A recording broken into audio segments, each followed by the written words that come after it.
AutoCAD 2011 includes a new navigation bar that provides easy access for the tools you might need for navigating your 3D models. If you don't see the navigation bar displayed to the right side of your drawing area, you can turn it on by going to the View ribbon tab and then open the User Interface menu. In there you'll see an option for navigation bar. It should be turned on by default. The first tool on the navigation bar is the steering wheel. It is displayed right at the cursor, and it contains a variety of different tools.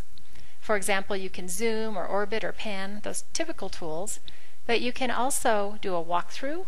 If you hold down the walk option, you'll see a blue target displayed at the bottom of your drawing window.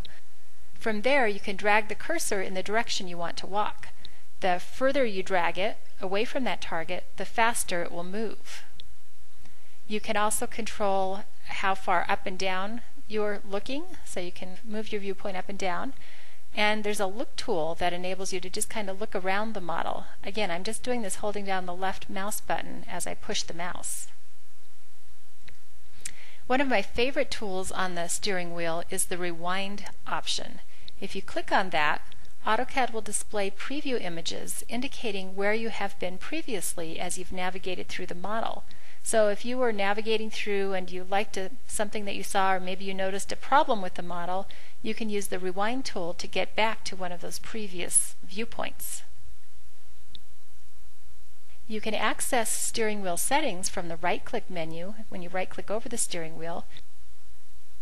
There are different controls depending if you have a big wheel which has text and more information included with it, and there are many wheels. Once you really get used to the steering wheel, you can just have a really small wheel displayed that basically just highlights a certain area of it depending which tool you want to use.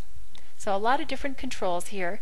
If you turn various controls on and off or adjust the settings and want to go back to the defaults, you can always choose the Restore Defaults button in the lower left corner. Other tools on the navigation bar include the pan tool, and this is just a familiar panning in AutoCAD. And there's also a zoom tool.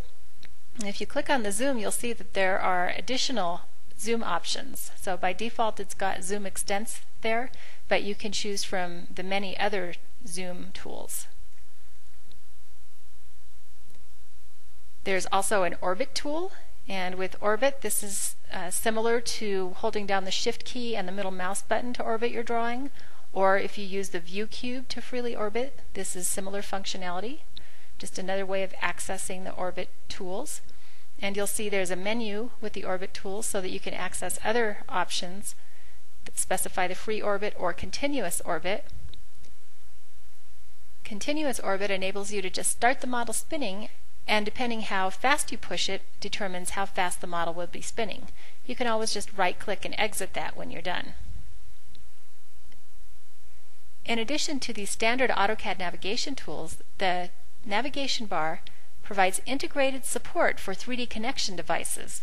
If you're using a 3D connection device, you'll find an additional icon on the navigation bar. Here you can select from different modes and specify 3D connection settings. The 3D connection settings dialog box includes controls for sensitivity. You can specify if you want to keep the scene upright so that you don't orbit it, kind of rolling it over on itself. And there are motion filters that you can specify.